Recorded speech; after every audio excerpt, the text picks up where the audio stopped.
And building a personal brand is not just for your thought leaders or your CEOs.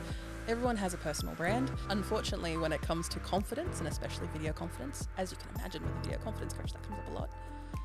It's mainly about practice. No matter how much money it is, people trust you. They are going to buy from you. But they need to know who they're talking to. They need to know why they're talking to them. And they need to have the resources to back up what they're saying. Because if they don't have those three things, then it's an expensive hobby. You're listening to Beyond Growth with Reyan Fernando. Zoe, welcome. Thank you so much for having me. It's good to have you here, and especially speak to a fellow content creator, podcaster, doing all the bits. But obviously, you run Video Confidence Coach, and Yes. So I think it's probably best you describe exactly what you do rather than me doing the intro. Well, of course, you haven't practiced as much as I have. No, clearly. exactly. So give me the run through on what you do and how you work with your clients, but also just a little bit of a brief history. Give me a run through on how you got here. Clearly. So I am Zoë Wood, your video confidence coach. I help you shine as the obvious choice using your personalized video toolkit. So essentially to say I work with people on building their personal brand through the power of video, because those two things honestly work really well together. And building a personal brand is not just for your thought leaders or your CEOs. Everyone has a personal brand. They may not just be utilizing it just yet, or they may not realize that they need to utilize it to especially get in this crazy world that we live in where you need to stand out and be noticed. So then you can continue your career. Yes. And of course, everything that I am, and everything that I do is on my website, vcc.training. And I'll put that in there for now, just in case people want to scroll and look at that as they're listening or watching today. No, sounds good. Sounds good. Now, I mean, I guess there's a whole bunch of different ways people can create content and obviously support, and there's other people that do similar sort of things. But what makes what you do different? How do you work differently with your client base? So with the clients that I tend to work with, so I used to be very niched and very, very particular, which I'm sure a lot of people do feel that way. But once I've gotten more into specifically helping leaders, specifically women leaders, there has been a very big change when it comes to the format that I like to think of. So when it comes to when you're listening or watching, or as you're joining us on the podcast today, you are in this conversation with us. Whether you're watching or you're listening with us, you are that third person in that conversation. And when it comes to like content like that, it's all about that third person. It's all about the person who is listening or watching, not just so that they can eventually come into your lead funnel or eventually buy something off you as the person who is speaking and leading the conversation. You are there to, as the leader, you are there to serve and to give as much value as you can to that end user, that third person in the conversation. And when you stick to just one format, or maybe you stick to one method because you think, I'm comfortable writing a newsletter that gets sent out once a month. I'm comfortable with that. Is your audience comfortable with that? Do your audience need that? Do your audience care? Yeah. Because it's not about your comfort. It's about doing what's best for you, for not just your audience, but your customers, your clients, your potential customers. And if they don't care, or if they don't even notice, then it doesn't matter what your comfort is if they can't get the value that you give them, not just service wise, but also just information, education, entertainment even. Because I do find it very funny when speaking with people who are especially in industries where there is like insurance, finance, naturally dry industry subjects. I love finance. I know. No, I totally agree. But it can be quite dry just because of the nature of the work. But when you have people that are passionate about what they do, there's the entertainment that comes in that. When you come from people who are speaking genuinely from a genuine place and from a genuine place of values, they're not just saying, the Dow went up and down. I don't know. I honestly don't know what any of those words mean. But they speak, if they are they're like speaking to another human, because that's what we need, especially as we move more into this crazy world of AI. More and more people are trying to undercut or find cheaper, easier ways of getting engagement, because engagement meant money. Engagement doesn't mean money anymore, because there is just a plethora of content, usually low-grade content. And I'm not talking just about your a post on social media or maybe a video on a YouTube or something like that. This is for every piece of messaging that you're doing, either representing your brand or yourself or a company that you happen to be representing at the time. All that stuff like builds not just an impression of you as the leader, but also like how people view the industry as a whole. Because everyone is representing their industry. Like I'm representing marketing, for better or worse. The jury's out. The jury's out. The jury's out. The jury's out. But like obviously when people are speaking from a human place and they're not just speaking to get content out there, to boost their numbers, to, get the granular cents on the dollar that YouTube ad revenue or sponsorships can give you, when you're coming from a place of human understanding and human interaction, people are going to follow. People are going to like listen to what you have to say, and hopefully. Well, definitely not hopefully, but there is going to be a understanding of if you are sponsored by something, if you are selling something, if you are coming from a place of, hey, I believe what I'm talking about. I've been talking about this subject. I've been in this industry for a long time, and I believe that this service that I've created is going to benefit you. Then, of course, they're going to go and sign up. They're going to go pay the money straight away. They're going to put down the down payment. Whatever it is, no matter how much money it is, people trust you. They are going to buy from you. If there is any wavering of trust, be it, say, for example, if you've been found out to do something illegal or unillegal, or unillegal, or if you've been found to do something, or maybe, for example, you've been using AI, and in a industry where people really need a lot of trust, then immediately people go, nah, I'm okay. They drop you and move on to maybe a competitor, maybe a collaborator, or maybe just drop the industry entirely because they're like, everyone in quote unquote industry, and now I don't trust them, I don't like them, bye. Yeah.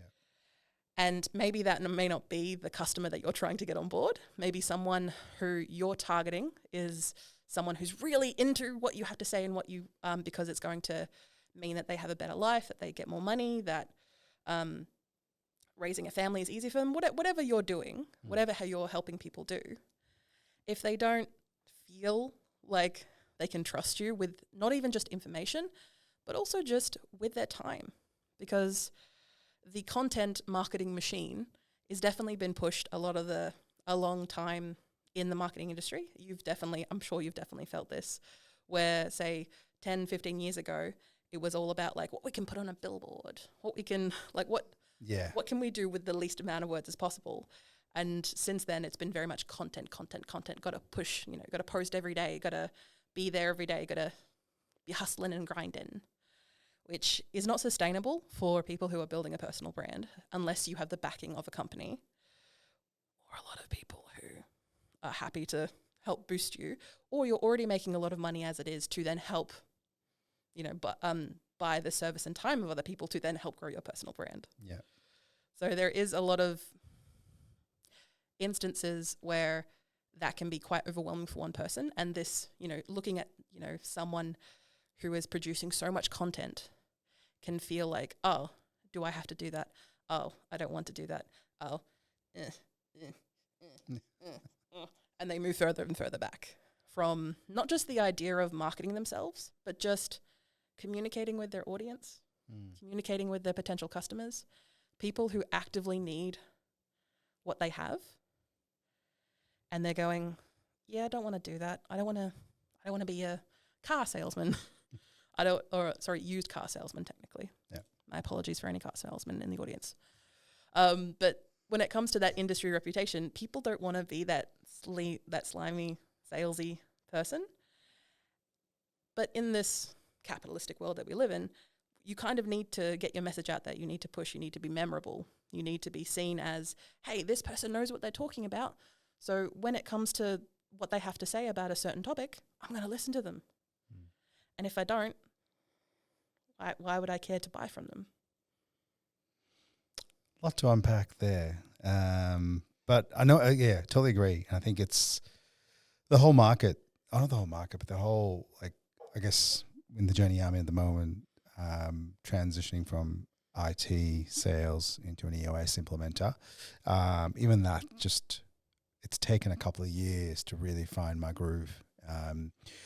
Definitely, you know, the video, I feel like video seems to be the best way to try and get in front of people more with more authentic stuff as well.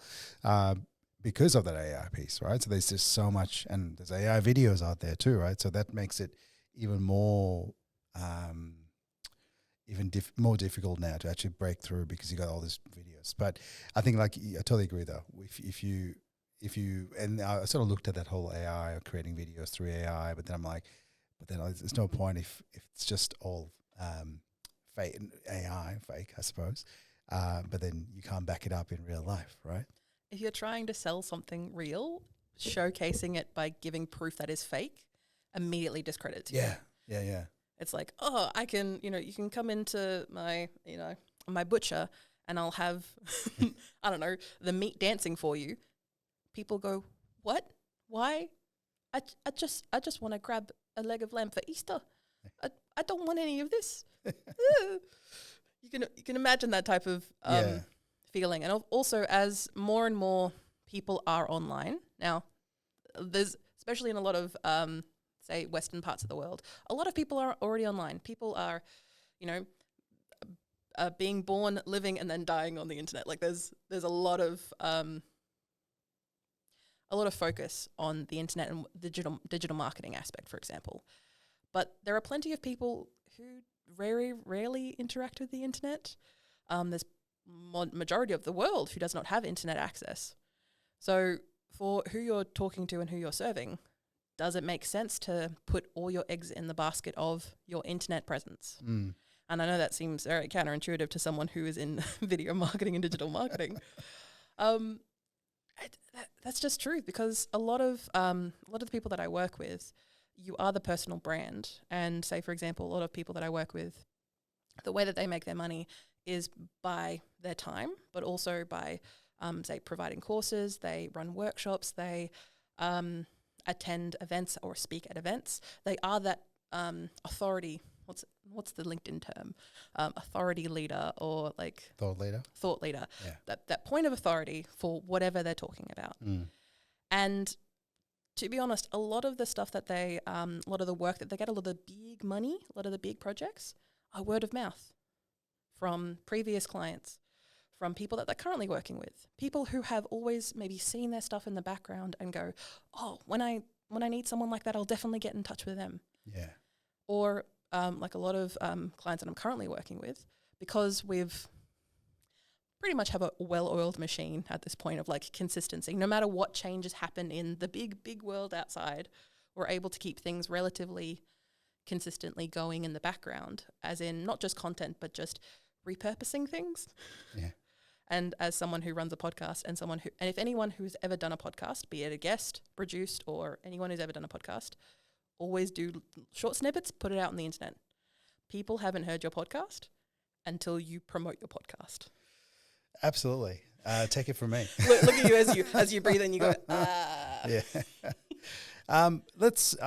Let's go through a journey, I reckon. It'd be cool to see what, if someone's starting out and hasn't quite identified what their ideal client is, or ideal client profile is to begin with.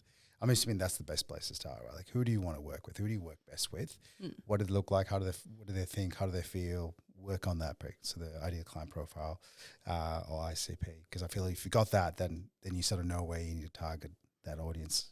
And especially when you're starting out, you have very limited resources. Yeah. Be that money, be that time, be that access to whatever you need to do or whatever you want to do. So understanding what you want to achieve, like your goals, but then also who you're talking to initially, because that ICP is not necessarily the person you're going to be sticking with your entire business, your entire career. That is going to change, that is going to evolve. Like I work with plenty of people where the people that they started working with were maybe great super fans. So these are people who really rave about them, do a lot of word of mouth, really get their name out there. But then once they've serviced that particular niche, particular little, group of people, then it's like, oh, everyone who wants to work with me has worked with me. Okay, cool. Now what? Yeah. Now you expand that profile, because it's coming from a place of what people need, what people want, the emotional drivers, not just can they afford me, because you wouldn't be considering them if they can't afford you. That's it. And I guess, yeah, so you do, and to that point too, you would have a couple. So, you don't necessarily have one ICP. You'd have maybe 3, maybe 4, and go, okay, these are the ones, and how am I going to target each one? Yes. So obviously there's multiple ways, like you said, send newsletters, put a billboard up. Shout out to the great guys at Gork doing some amazing work in our region as well. But yeah, so you put a billboard up, jump on the radio, but you decide, okay, I need to make some videos. I need to post them on socials. I need to get on LinkedIn to become that thought leader, to become that person that's speaking the right language. How does someone start? What's your recommendations? So unfortunately, when it comes to confidence, and especially video confidence, as you can imagine with the video confidence coach, that comes up a lot. It's mainly about practice, which is what people don't want to hear, because we want things now. We want it now. We want it now, Daddy. We want it now. And that type of mentality isn't going to fly when you're trying to have something sustainable long term. Yeah. Now, if you've got experience, great, awesome. You've already got a little bit of a leg up to make that practice window shorter. But if you are someone who's like, oh, I've seen someone like this, I want to achieve what they have, to get started, utilizing the thing that's in your hand. You're probably watching this, podcast on now. You're listening to this podcast on now. Start by recording videos of yourself. Get comfortable with that new experience, that new experience of seeing yourself through the eyes of a camera. Yes. Because and I will have to remind my clients a couple of times of this. The camera is not a real person. The camera is just going to capture what it sees. It has no feelings. It has no emotions. And if it throws something back at you that you don't like, that is okay. Because eventually, doing it enough times with enough practice, you learn to not necessarily ignore everything, but you overlook it. Because your customers, can see your passion, can see that you care about their problems, that you have the solution that you're providing. You're really passionate about what you're doing. They're going to see that. They're not really going to care that your makeup's all messed up, because I am someone who messes my makeup. Once we've established who we're talking to, and again, especially when you're starting off with one audience or one type of person is okay, because you've got limited resources and you need to be able to, ultimately you want to be able to get those super fans, because those people who are going to rave about you online, in person, who are going to get you access to those people who are going to maybe hire you long term, or maybe have you as repeat clients, that small group is going to get you access to those people. And it may be a case that small group that you start off with are the same people who are going to get you on return. Awesome. Build up that audience of repeat clients, because those repeat clients are going to enable you to then start with different ICPs. They're going to start allowing you to start targeting different people, because you'll have the resources to back up what you're doing. And also, you will have proof that what you're doing makes sense, that gets results, that achieves what people want to achieve. And also, when you start pushing yourself out there to get more and more people, you will have done it a couple of times. So if you've made mistakes, you've only made mistakes on people that really, really like you. And you can do it a couple of times and get your processes in order, because the reason why people like yourself, or probably people who are watching or listening, the way that you're able to do what you do is because you've done it so many times that the steps are already mapped out, either in your brain or written down on paper. You've got people to help you. You've been able to delegate tasks because you know what they need to do, and you've told them what they need to do in step-by-step fashion. And that's the same thing when creating content, when marketing yourself, when messaging. Yes, it may be hard to start because you have no processes. You have no idea what you're doing, and it's going to take a bit of practice. But once you've started practicing, once you've done a little bit of trial and error, and people don't like to fail, and I'm sorry, that's going to happen a little bit. But once you've started doing that, then it will be easier. You'll be able to, maybe record a podcast, maybe taking on a project like this can be something that they can do. And if they need to hire outside people, like the video confidence coach, then they can do that. But they need to know who they're talking to. They need to know why they're talking to them. And they need to have the resources to back up what they're saying. Because if they don't have those three things, then it's an expensive hobby. No, that's it. And I think it's it can get very expensive. Take this podcast, for example. Obviously doing it myself as much as I can, but yeah, if you're looking to get it produced, or if you're looking to hire a place and things like that, the whole podcast space can become really, really expensive, especially when you're starting, right? So it's early days. We're getting into a whole you don't have the dollars. You're just basically, trying to get something up and running. It's important that you have that plan. And it is easier. I'm going to say now that it is a lot easier to, say, self-produce a podcast or do these much bigger projects than it was, say, 3, maybe 5 or even 10 years ago. I remember doing podcasts for clients and we were kind of bootstrapping it with Zooms that had terrible audio quality and just kind of trying our best to make things work with what we've got, where now there are AI supported tools. I want to stress they're not wholly AI tools, even though they may be pushed with the marketing budgets that they have. They are AI supported tools because they help address those issues of, I don't have a whole lot of time. I need to edit this. Can I just edit it via the script? Awesome. There's a program that does that called a script.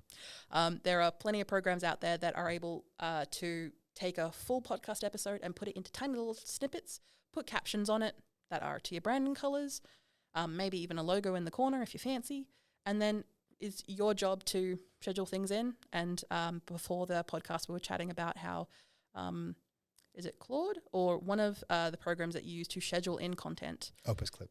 Opus Clip. And that also pulls the content initially for you. So there's these are paid tools, but these are tools that reduce that amount of effort and an amount of time that it's going to take to get your message out there. Because even if it isn't perfect, you still need to be out there. Yeah. You still need to be doing the work. You need still to be doing the dance, because if people don't see that you are doing it, people are going to forget you. They're going to switch off. And I am someone who, I know personally in my own business, I have a tendency of doing that because, say, for example, social media, when it comes to my priorities, my website is more important. My YouTube is more important. My word of mouth referral work that I do a lot in the background. And if you're one of my referees, you will definitely know this, that I do a lot of that work in the background, where social media is kind of like the last rung of that ladder. And I drop the ball a lot on that because it's that last rung of the ladder. I am endeavoring to change because turns out if I walk the talk, I need to talk the walk. Walk the talk? Yes, that makes sense. If I'm promoting people to do these things, I need to show that I can do these things. Absolutely, yeah. And that's going to happen sometimes when you're human, especially when you are rolling this thing yourself. Yeah. Or maybe you have a very small team. And I've worked with plenty of people where they've been able to get the content going, get it for 3 months, and then they have a big event, a big project, and then everything kind of stops. Everything kind of drops. Yeah. And that's okay, but then they pick it up again. And that is also okay when you are building a personal brand. It is a lifelong thing. It is not something that you're going to do for a very short amount of time. You may be putting a lot of resources and effort in that short amount of time, but it's a lifelong thing. So that's something that I would like to be able to support people in. And if that means being able to work with them for a short amount of time so that they can use the content again and again and again, awesome, great, I've done my job, because it's taken away that stress and pain for them. And they have a beautiful set of videos at the end, a video toolkit, if you will. And I imagine that's the same for you on this podcast, to be able to have a collection, not just of proof from professionals, but a proof that, the work that you're doing matters. Would I be right in saying that? Or do you have other motivations for this podcast that are a bit more nefarious?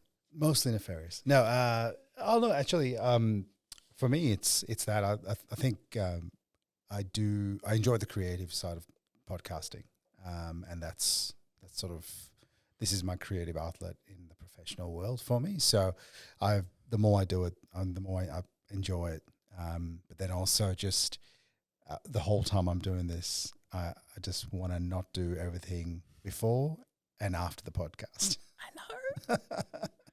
I mean, my process is pretty simple. Couple of phones recording us today.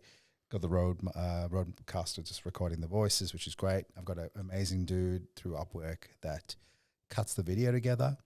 I edit the videos using CapCut. Nice and simple. Just do, I like the little preview video bits at the start, the music and all that. So that's me. And then Opus Clip does the short stuff. So I've cut it down to pretty well controlled. I still don't want to do it though. Yes, and I imagine that's something that you've had to build over time as well. You didn't just start off with this process. You didn't magically copy and paste it from someone that you knew, or maybe a guru online or something like that. No. This is something that you've had to develop over time. Yeah. Which I'm sure is annoying. No, it is. And it's also because I started the podcast purely to be voice. I just want to be voice. I'm like, I don't want to stuff around my video because I know how much work it is. But then I very quickly realized it becomes a very a single use bit of media, bit of content. I know you can cut the voice up and do those little boxes with the moving sound waves in it.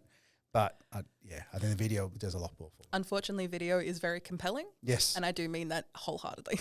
I know. I think, I feel like that's what but also your standard of video, it doesn't have to be that of a blockbuster either.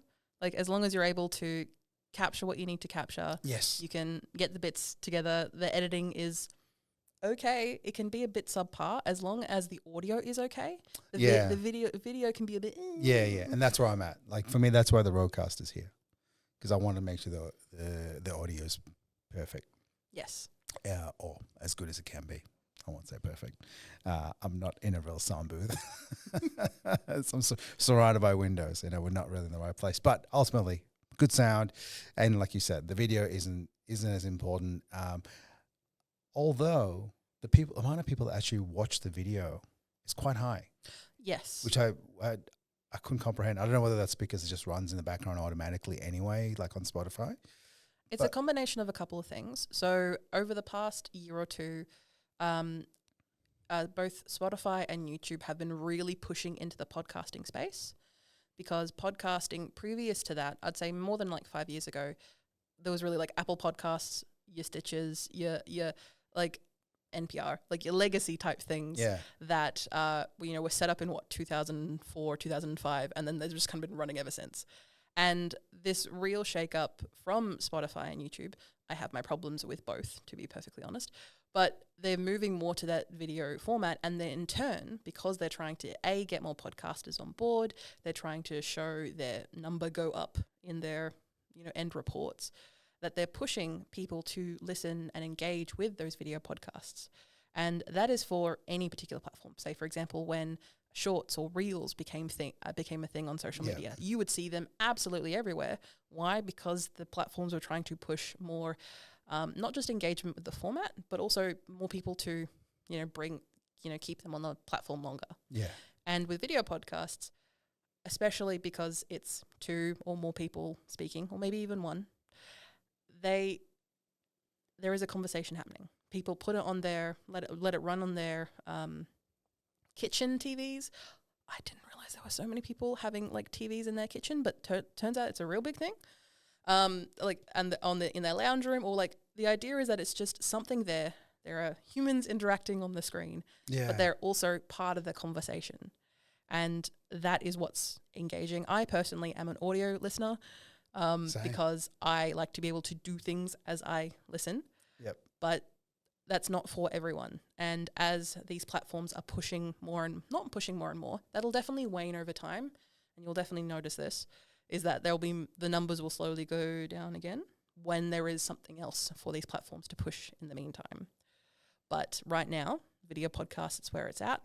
They all these major podcasting platforms are even changing RSS. So that's the code that gets put out there that enables your podcast player to pick up the latest episode of the podcast or your latest blog post to be picked up. That's what an RSS feed is. Mm-hmm. There are constant updates to that to include video podcasts. Are they successful? Will they be successful? Probably. It's going to all be a use case. And if people really enjoy video podcasts, great, awesome. You can add this to your workflow. And you can also pull out, like, the repurposing idea of having a video podcast is awesome. If you can do it, great.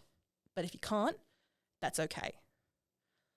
but if you can, it would be great. Even if you just have like a Just do it. Just even if you have a phone in like the corner of a room, Yes. Yeah, and like yeah, you're yeah. capturing the conversation, even if it looks like utter crap, having something is better than nothing. Yeah. And yes, it may mean more skills that you have to develop over time, but those skills are going to be more useful as we move more into.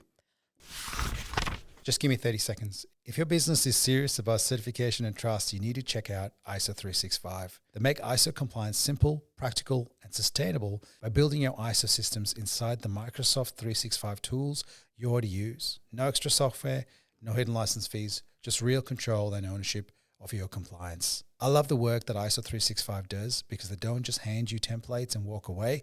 They become part of your team as virtual compliance officers, guiding you from gap assessment through to certification and long-term compliance. If you want compliance that actually works for your business and helps you win trust and new contracts, check out ISO 365. And now back to the show.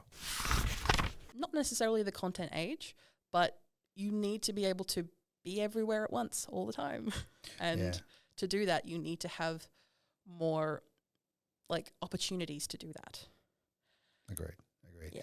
And it does get easier. I mean, yes, I think the first podcast I produced was a lot of work, and then just eventually gets easier and easier. How did you overcome that first hurdle? Like that, it was a lot of work, and you probably finished that first one. You're like, why did I do this? Why I'm not going to do this again? Why did I decide to do this again? I would love to know from you, like, what kept you pushing past that? I suppose I did a fair bit of content stuff pre-podcasting. So create a whole bunch of content in the barbecue space because that was one of my passions. Still is. Still can cook a brisket. But anyway, so that was kind of – so I started in the short form video world. So reels, making reels. How do I make it as quickly, as fast as possible and, have the 2-second catches at the start and things like the hooks, right? Yeah. So that's where I started, got into podcasting, and I kind of – I don't know, I think just being not technically minded, but having the tech background just fell into it really well and really easily. Transferable skills. Yeah.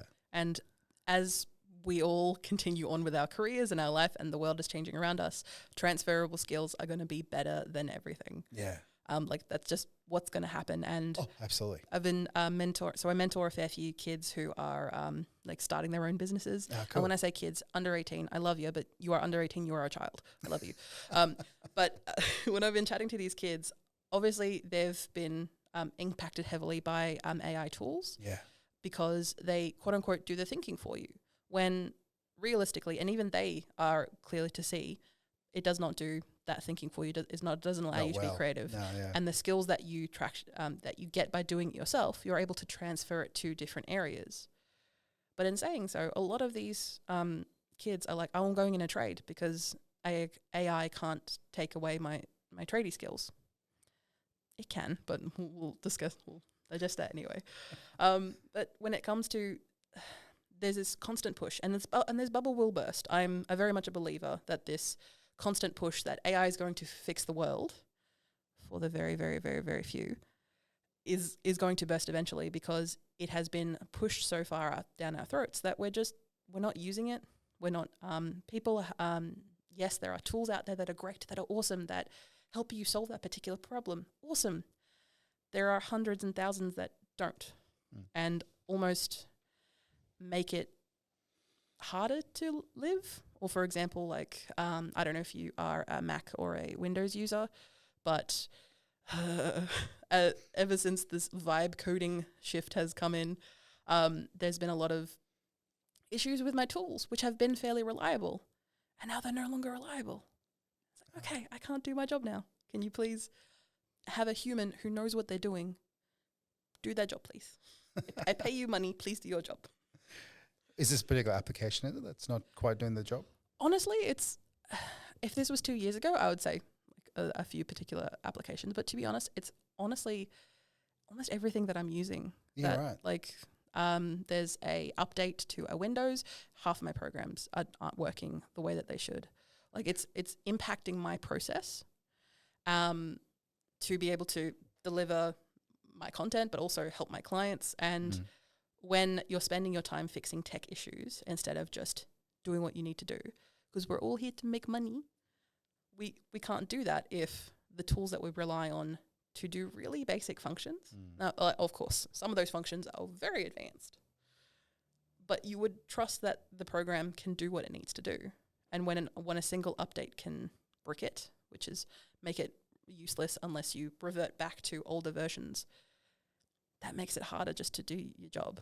Yeah. So like some of these examples are OBS, which is an open broadcast software. So if you've ever done any streaming, or if you've done any capturing of a desktop, so when you are trying to film something, you would use this open source software. So open source being that it's freely available online. And within the past, I'd say 2 or 3 updates, it has crashed a lot of things for me.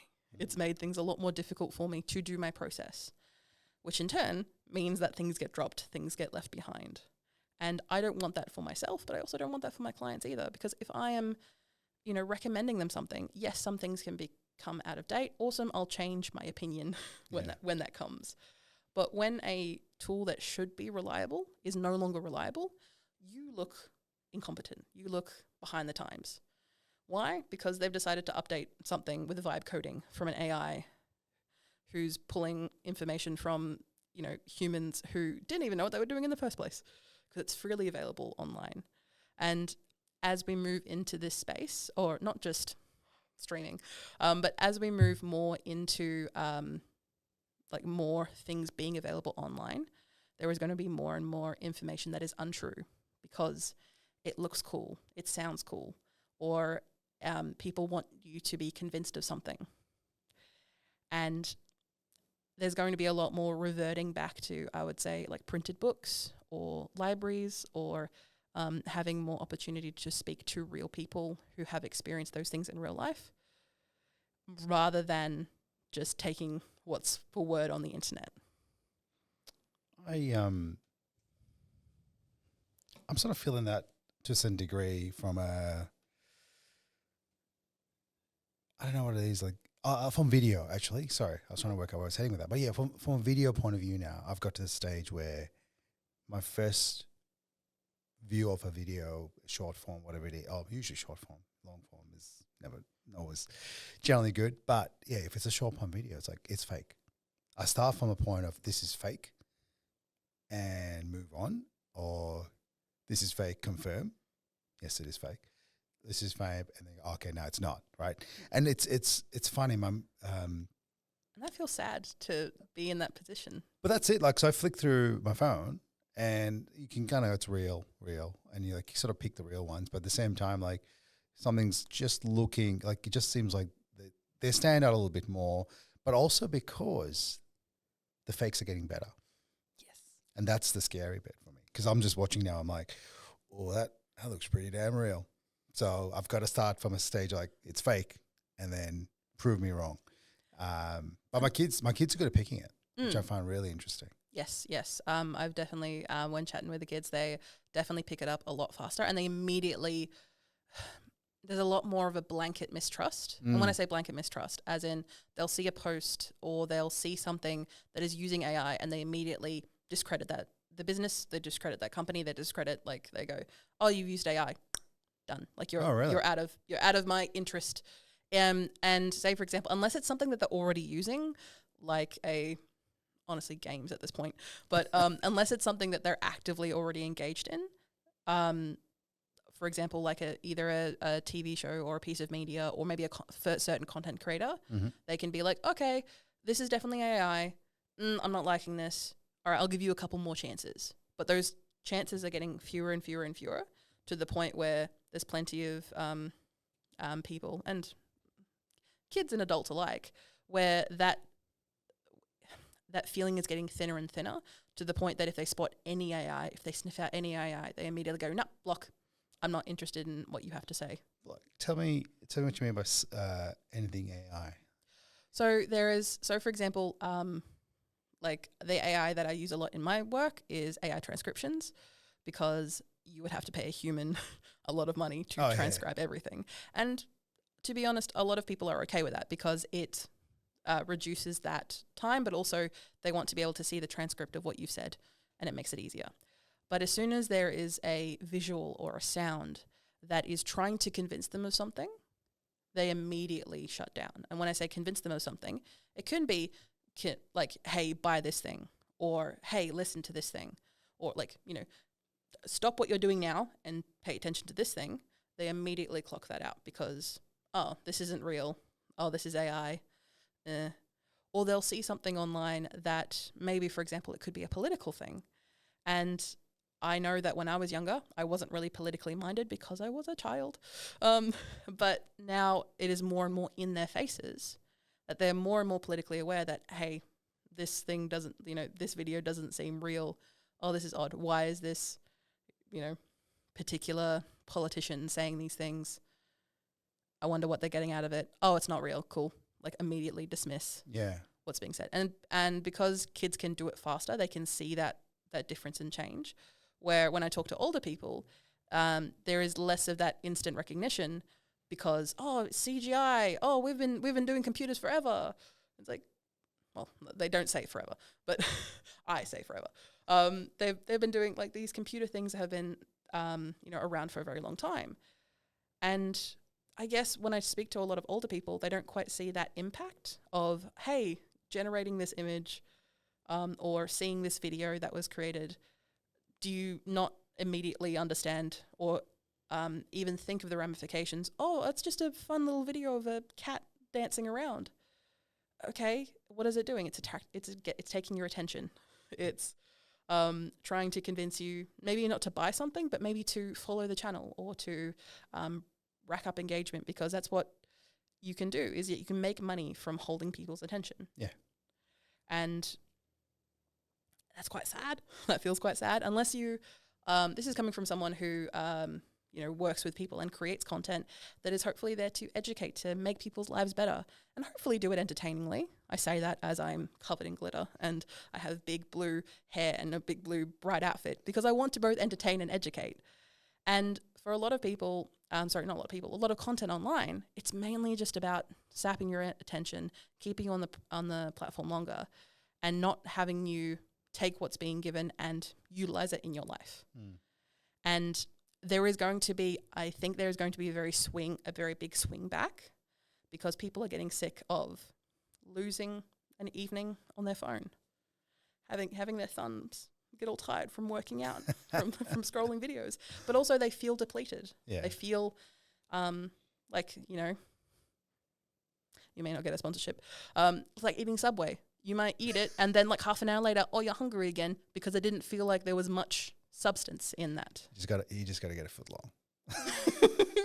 You just got to eat more Subway. Okay, I'll keep that in mind. I'll eat more Subway. You're just doing it wrong.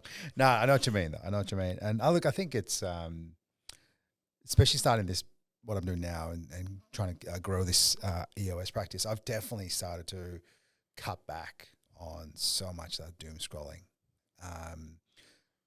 And this do you feel better? I busy myself with other things. So I'm not sure. No, I feel better in the sense I'm always trying to achieve something. So ultimately it's family and business. That's kind of my mixes. Got some friends, I hang out with them that, we have some fun, but it's, again, very limited in comparison. But ultimately, yeah, like I've just cut back on those things as much as I can. I do love a good comedian. So that's something I do get stuck into. I'll just sit there and there's a few comedians out there I love just listening to them, because it's good to get a laugh, and it's, again, real, right? And it's authentic, and it's them live on a stage talking with live people. It just draws me. I'm drawn to that much more now. And if you're able to see them, you would go see them, right? Oh yeah, 100%. Yeah. Come to Geelong. There's a handful I'd love to come to Geelong. So I'm finding a lot less doom scrolling. I still sort of get stuck there, but not as much as I used to be. I think it's just there's a disenfranchised to a certain degree with the amount of fake stuff out there as well. Like there's so much of it. And it's definitely going to hit a peak where people are just going to stop engaging with that stuff anymore. And that's what usually happens with a lot of these tech platforms, is that they're going to push until they can, extract as much money as they can out of you without giving you much or anything in return. And that's to be expected, but it's kind of a bit sad where that starts to then control your life outside of the phone. Yeah. It starts to control politics. It starts to control the way that money is distributed. It starts to control like how maybe your kids treat you, and you're like, yeah. I do miss the 90s. Earlier. No, the 90s. It's definitely we're in the current cycle now where the 90s were the best time. Yeah. Oh, that's true. It was 80s for a while, wasn't it? Yeah. No, not true.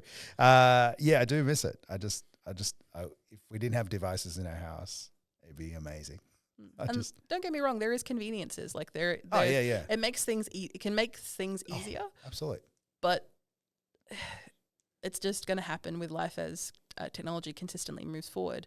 And once it no longer becomes that, once it becomes something that you can use to better your life and make it feel richer and make it feel, like you're getting a wealth of knowledge, then awesome. That it will become more utilized, but it will also be less of a thing that people use to isolate themselves. Yeah. It will be a thing that they use to connect with real life other people. Hopefully. That's that's something that I always think about, especially with the likes of Facebook. It was built to connect people. And I loved Facebook in the first, maybe 3-4 years.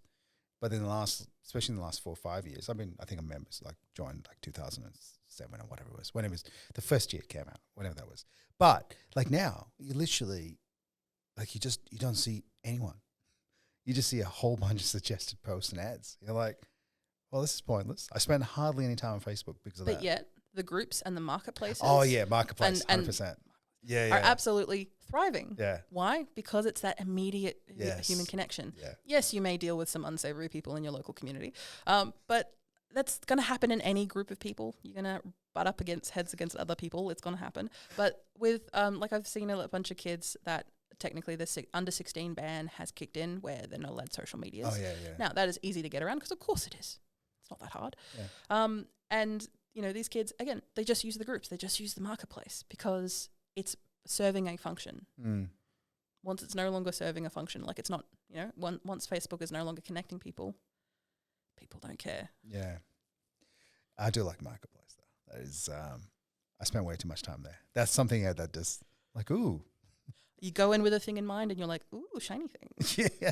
Ooh, and do I need another drone? Maybe I need another drone. That's kind of where I end up. Do I need another, was it double barrel smoker? Or yes. Do I need another one of those? Maybe. I have 3, but I could do another one.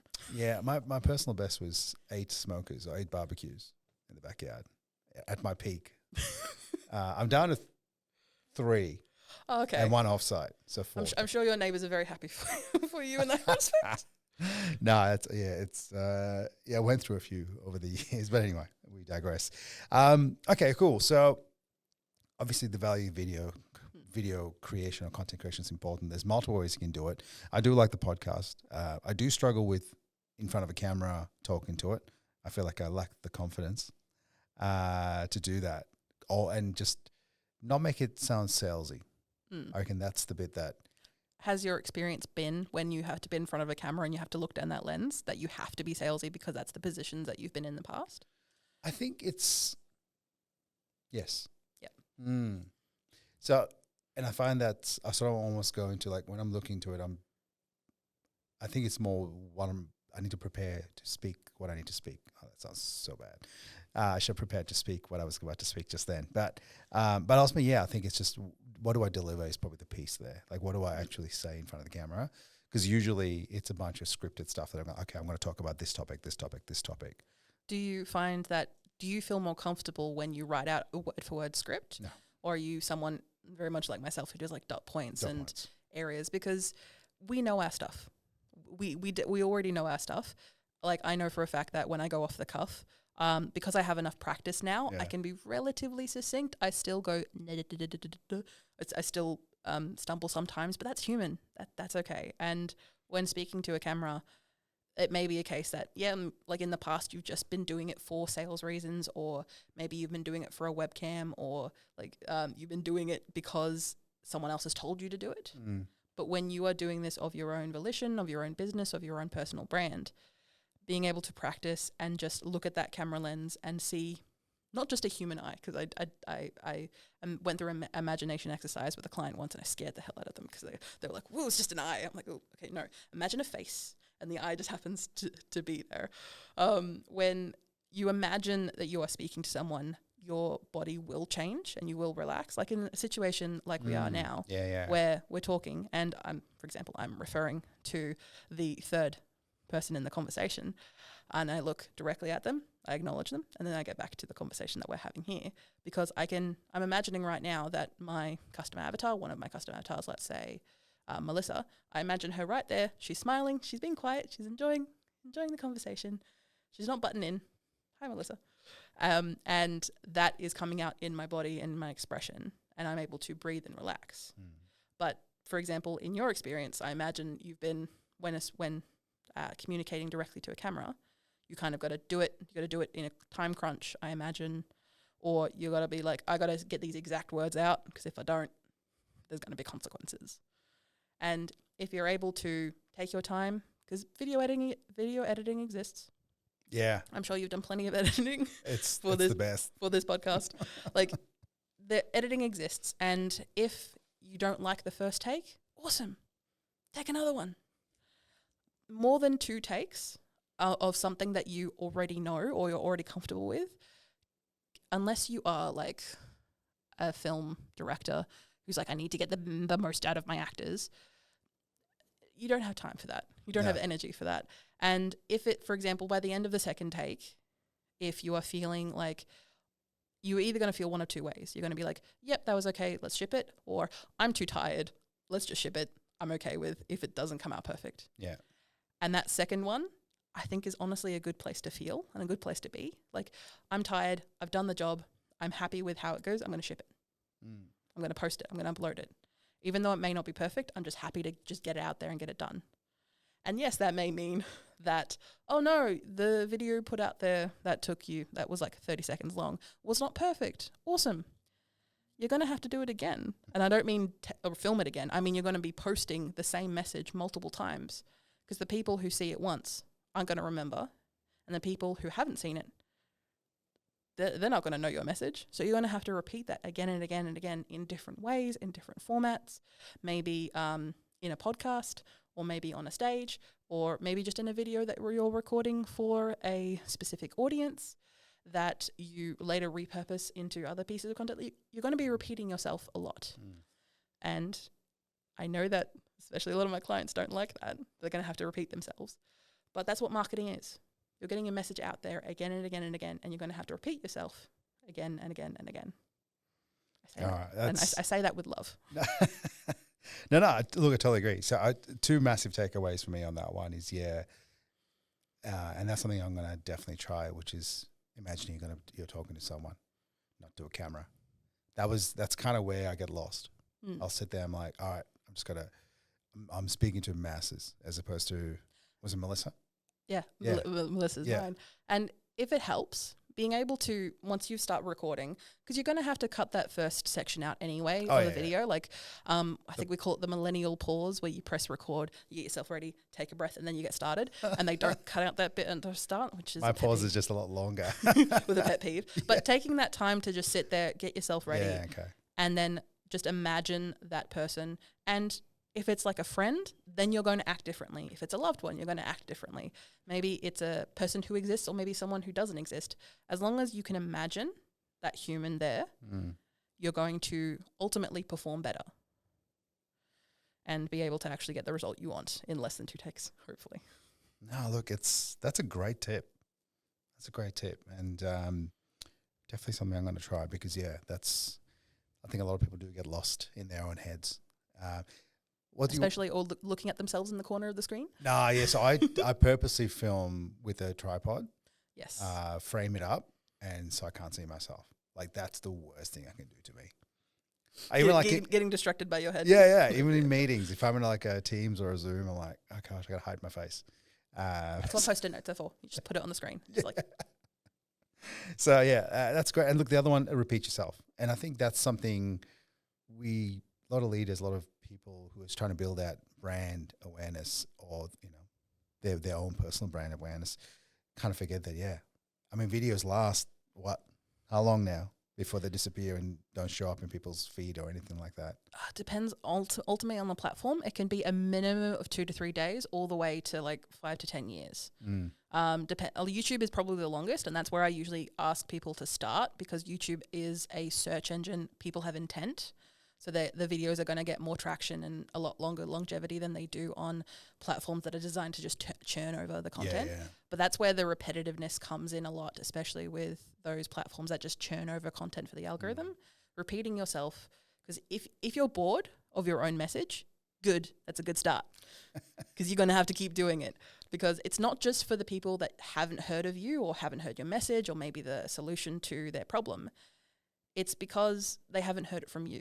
They haven't heard the passion from you. And if you repeat it yourself, that's okay. Yes, you may annoy some people who are real big fans of you, but that's okay. If they are super fans of you, they're not going to care. They're going to be okay if you repeat yourself, especially if you do it in a unique way. Yeah. In an entertaining way, even. Giving yourself like that maneuverability that you can repeat the same like message or the same core idea that you have about the solution that you provide or the problem that you solve, but relate it to something recent that's happening in the zeitgeist, or maybe have it be something about an interaction that you had with a potential client or a current client or a past client. Like, there's always plenty of ways to reframe the same message over and over again. It just means that you might get bored of it yourself, but your audience will never get bored of it, because they are there to see you, not just do a bit of a monkey dance, just a bit of like a like, you're there to give them value. Hopefully you're there to give them a problem. You're there to give them a solution to their problem. Yep. And in those moments that you're not doing that, you're just kind of filling the air with fluff. Yeah. And hopefully you don't want to do that, especially if you're wanting to contribute something to society, if you want to contribute something more than just, hey, watch this dancing cat, this AI dancing cat that was generated by a computer somewhere in the world and took way too much energy to produce, just so you could watch it for 3 seconds and keep watching. Okay, cool. I like that. And look, I totally agree. You do have to repeat yourself. In saying that, how often do you recommend people? Like, let's say LinkedIn, because I kind of live in LinkedIn. I was looking at my battery. This is sidetrack. I was looking at my battery consumption. Way too much LinkedIn. Yeah. I was like, oh my God. That used to be Instagram back in the day. Now it's all LinkedIn. So, but I digress. Yeah. How often would you repeat? Say, say with what I do with the leadership teams, I do work with a whole bunch of leadership teams. We have different issues, and it all ties back to how we're finding solutions through EOS. But I don't want to be dropping one of those every single day. I feel like that would be like, come on, Reyan, yes, do something. So else. It's more, when it comes to the repetitive nature of what you have to do, it's ultimately, and this may be a bit selfish for people, but based on your comfort level. And when, say, for example, it may be like, say, a push for EOS. When I say a push, I mean you're letting people know that this is an this EOS. Is what I do. This is what I do. This is what I do. And in those moments, having something that, say, maybe every, 2 weeks, every, say, for example, a specific video that's the same video of you, for example, check out Reyan stuff. Like in Geelong, when you're walking around saying this is what EOS is, for example. Yes, it's the same piece of content. But, for example, you could repeat it realistically once every 2 weeks, maybe edit the video slightly differently, maybe with a different caption, maybe with a different hook. So the hook being that first 2 to 3 seconds that really grabs people's attention and stops them from scrolling. In those moments, you could pretty much do the same video message every 2 weeks like clockwork. You'll just be doing, a slightly different take on the thing. You're still repeating the same content, but, there's a little bit of space in between. And this goes for most content and the message. Say, for example, it could be a case that a good example is an AI, AI is not the devil, for example. And that is a message that people... Jury's out too on that one. No, I completely agree. Where at the end of the day, AI is a tool. Yep. Or, sorry, when I say AI, it's not really AI. It's just a large language model. It's not actual AI. Once it's AI, then we'll have discussions about that. Oh yeah. And we'll definitely have discussions about that. But currently what we are calling AI, because it's easier to say than LLM, large language models. Instead of saying that, we say AI. When it comes to AI not being the devil, it's a tool that is to be used, very much like Photoshop back in the day. That was seen as the devil because nothing is real anymore. And yet we used it to the extreme, and then we kind of folded back. And now it's become an everyday aspect of what marketing professionals do when they Photoshop something. Of course, there is bad Photoshop, and there are plenty of Reddit communities about that. Yes. And that's the same. And say, for example, let's say that particular section that I just mentioned there about AI not being the devil is that it's a tool to be used. That is something that can be incorporated into like every single piece of content you do, if you so choose. Or it could be on, pieces of content that are about a certain product that you have or a certain service that you provide. And you're repeating that same thing that, yes, it may drum up some engagements in the comments and maybe some angry people saying AI is actually the devil. And it's like, I totally agree how it's being used now, but it can be a tool. Like that type of like engagement and stuff. But because you're putting it in different contexts, you're using different hooks, you're using different supporting stories along with what you're saying, you can essentially use that same, if that's your core message and you're building your brand, you're building your business, you're building everything that you're doing on that mentality, you could reuse that again and again and again. Honestly, you will get bored though. So when it comes to repeating, you want to probably sprinkle it. I'd say I go 3 to 5 posts. Usually every 5th post is usually a very blatantly sales post, I would recommend, in the sense of like every 5th thing is, hey, this is what I'm selling. This is how it would benefit you. This is why you should care. And then every other 4 posts are posts that are establishing your authority, establishing your credibility, as well as letting people know where your values are. Like, why should they trust you and follow you and eventually buy from you with that 5th post if there's nothing to really support the other 4 posts with what you're doing? And so I would sprinkle in between a bunch of different other posts as well in regards to educational pieces or photos and so it's not just everything that you put out there has to be a video. Buy, download our white paper. Buy. Not everything has to be buy. You can support what you're saying with proof that, like, say, what you're doing is the right thing. Yeah. That yes, AI may be, AI is the devil, but I've now, created a tool that doesn't use any of the big LLMs and doesn't use any water. Like I've used like what DeepSeek did a couple of years ago now, where they used these, instead of using really intensive hardware and a lot of water, as you can imagine, they used hardware that was actually like 5 years old. They used less energy to create the same output. Now, I don't know if that's still the case, and I don't know if that's still happening as much anymore, but that's why the entire world went, ooh, we can be doing better than we are now. Ooh, we could be improving. Ooh. We could be doing better for the planet and humanity. Ooh, what a shock. I don't know if that's actually something that DeepSeek is doing. I want to stress, I don't know if that's what they're actually doing. I can't substantiate or back that up at all. But yes. Neither can I. But we can see that there is ways to improve. And especially with a lot of people who want your money now, they're saying this is the best it'll ever be. It'll only just get better. It's like, or you could just make it more energy efficient. Or you could not start shoving it in everything that it doesn't need to be shoved into. Perhaps. AI's in they've got it in everything. That's for sure. Well, because they want you to buy the dream. Because if you buy the dream, then you give them more money for, whatever they want the money for. Let's not go into conspiracies on that in my head. But if you buy into the dream, then you give them the money.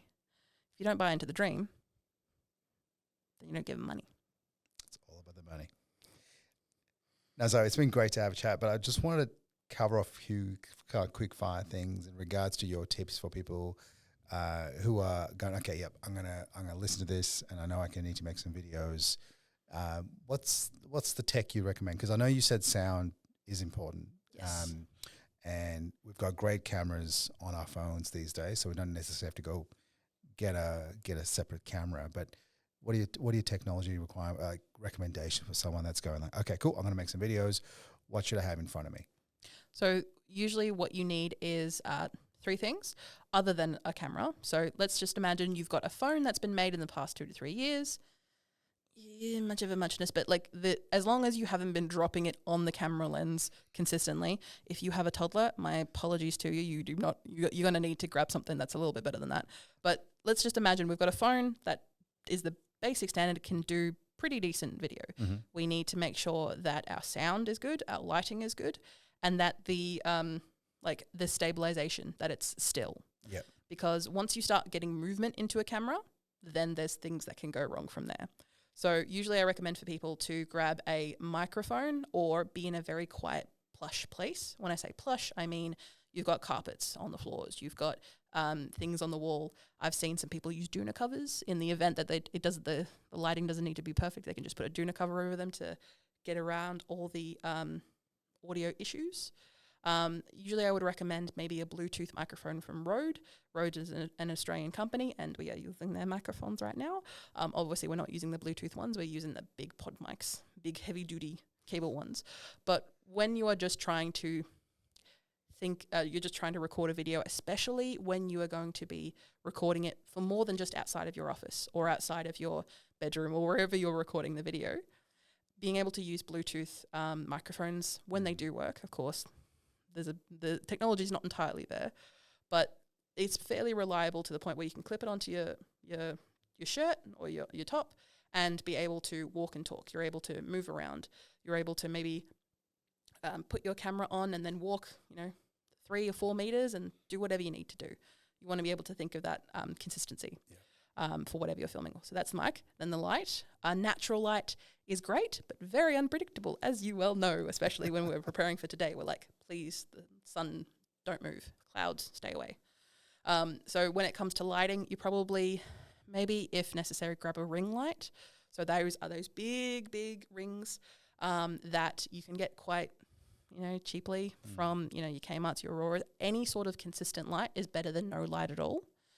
And try and avoid downlights, so your lights that are usually in offices, bedrooms, that are above the head, because they just make it look like you have big bags under your eyes and you look real sad and you look real sleepy. So probably not that, unless you want to start looking, talking through your chin. Yes. like a teenager. I've noticed I like the Queen album cover. Yes, exactly. They've been doing a lot of that. I've noticed they've been talking through their chins as of late, as I've seen the kids grow up and change. And then the third thing is stabilization. You want your camera to be still because that will give off an air of professionality than you trying to hold the camera still with your hand, because humans' hands move a lot. And especially as we get older, they move a lot.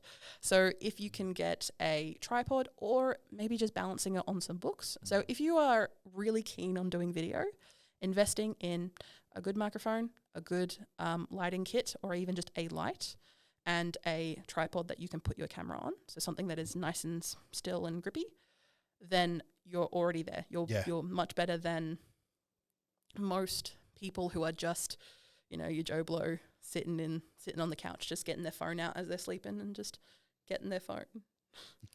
And it doesn't have to be perfect. It doesn't have to be professional, especially when you are starting out.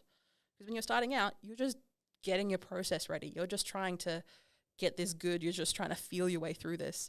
And if you do this consistently over a period of time and get no traction, awesome. Don't do it. Like if you say like, hey, I'm going to do this every day for a month, and I get nothing and no one sees my stuff, awesome. You can stop. Like it's something is not working. Yeah. Then you make a change. But if you say, give it a day and you're like, oh, this hasn't magically changed my life, you might need to give it more than a day. But if you can set yourself a goal, achieve it, and then look back at those insights, those analytics or those metrics or those numbers and see that, oh, I've gotten more people seeing my stuff. I've gotten more comments. I've gotten people actually going to my website and trying to see what I can do and maybe book in a couple of clients. Awesome. That's the goal, because you can see that working, and then you can either keep doing it or maybe, if you're feeling spicy, changing it slightly. and seeing what processes you can change to make things more efficient for yourself, hopefully. You've got to, yeah, I think you got to start. And then one thing I do recommend, though, is one of these little phone caddy holder things, Yes. cradles. I'm not sure what they call it, but purely because it holds the Rode mics on 'em. That was the reason I got them. I'm like, oh, that's a win. So yes, essentially those can be both handheld, Yes. and so essentially it's to describe it to the listener and the viewer. Essentially, it is a phone, usually on landscape mode, and it is in this big plastic or metal, depending on how much money you want to spend, where the camera is locked in, like screwed in usually, or like held in by clamps. And then this frame around the phone, usually it's a little bigger because sometimes you might want to use tablets. I do not recommend tablets. The cameras are terrible. Oh, yeah. But some people do. I don't know how. But like they're big enough that you can quite comfortably get the phone in, get it doing what it needs to do, put it on top of a tripod, and or if necessary, hold it between two hands. So then you can hold it and maybe do some very rudimentary Steadicam. And essentially a Steadicam is where the camera moves around smoothly. It's very rudimentary because it's not designed for that stuff. But that's what these caddies are for, to be able to hold your phone so that if necessary, you can take the phone out and still record. But if you ever do that, or say, for example, if you ever need to record some video, may I highly recommend keep your elbows in. Like no matter what, elbows in, because your body, your torso is going to be the most stable thing on your body. So in the event that you have to record something, be it a football game, or be it maybe your kids playing something nice, if you want to get some nice steady footage in the circumstances that you can, put your elbows in, keep them nice and tight. You may look stupid as hell, but you're going to get the most smoothest footage that you can in that situation. Lock in those elbows. Lock it in. No, awesome. Great tips. And you also started the Vic Podcasters. Yes. So I did want to touch on that really quickly. The reasons for starting that, and I guess what people can expect if they join the group on LinkedIn. So Vic Podcasters is a group that we have on LinkedIn, Facebook, and email newsletter. Essentially, it is Victorian podcasters. It is international, by the way. So even though it is for Victorian podcasters, that's just because of all the opportunities and grants and a lot of stuff that we talk about is Victorian-based. But anyone who is a podcaster who wants a community of people who enjoy podcasting, both professionally and as a hobby, to be able to talk about their trials and tribulations and have a community that's not just, Australian Podcasters International, or like, especially for people who are in the state of Victoria, Australia, you have a lot of useful tips. And if you are outside of Victoria, don't worry, there is still useful stuff, but a lot of it is Victorian-based. And that's because I produce podcasts as one of the services that I provide to clients. But I also run like my own podcast, the Unboring Your Brand podcast, where it is an opportunity for me to talk at the camera for like 20, 30 minutes at a time. But I'm able to then, yes, repurpose that content afterwards, but I'm able to address the problems and the questions that my clients have in a more public format. So then people don't have to keep asking me the same questions over and over again, but people discover me because I am answering those questions. Because the personal branding space for a lot of people is quite scary, because you mean I have to put in more work than I am now into like a personal brand? What is a personal brand? Oh no. Oh God. Like that can be quite scary for people when they have been working so hard at maybe a company, or maybe their entire identity is their job title at a large company. And then they get fired, or they get retrenched, or there is a possible looming threat of that. What do you have after that? Oh no. A personal brand? Like, oh God. Like that initial fear can be quite jarring for people. Yeah. So I want to be able to answer people's questions and be able to say that, hey, don't worry. There's, once you've, you can control an aspect of not just your personal brand, but an aspect of how you appear publicly and professionally that's not just attached to your job role. Or maybe you want to be able to get better jobs. If you want to stand out, you are going to have to, work really hard on your personal brand so that you stand out not just in your industry, but the people that are going to hire you. Because if they do not remember you, they are not going to remember to put your name down on the potential list of people they want to hire. Or if you are someone who is a small business owner, which you and I can definitely feel on this one, where you're doing a lot of work just trying to be memorable. So then when people need you, they immediately go, yep, I need you. And to do that, you need to put effort into the way that you appear, not just digitally, but your personal brand entirely. And of course, that is another podcast that we can definitely go into deep stuff about. But in the Unboring Your Brand podcast, of course, I talk about that every single week. Zoe, it's been really cool catching up with you. And we went through quite a lot of different areas. Definitely went. Sorry if I pulled you off track. Like you have such a nice list, and then I come in and ruin it. It's funny. I make this list and I never follow it. It's just there to make me feel confident in coming into the conversation. Of course. But Zoe, where can people find you just for the sign off, and then it's been great chatting to you. Thank you so much for having me. And if someone is listening or watching this podcast, please do rate this 5 stars. Like the reviews are really important when it comes to podcasting, so make sure that you do that. And while you're also doing that, you can check out my website, vcc.training. No .com, just vcc.training, if you want to find more about the Video Confidence Coach and how you can get video confident yourself. Thanks, Zoe.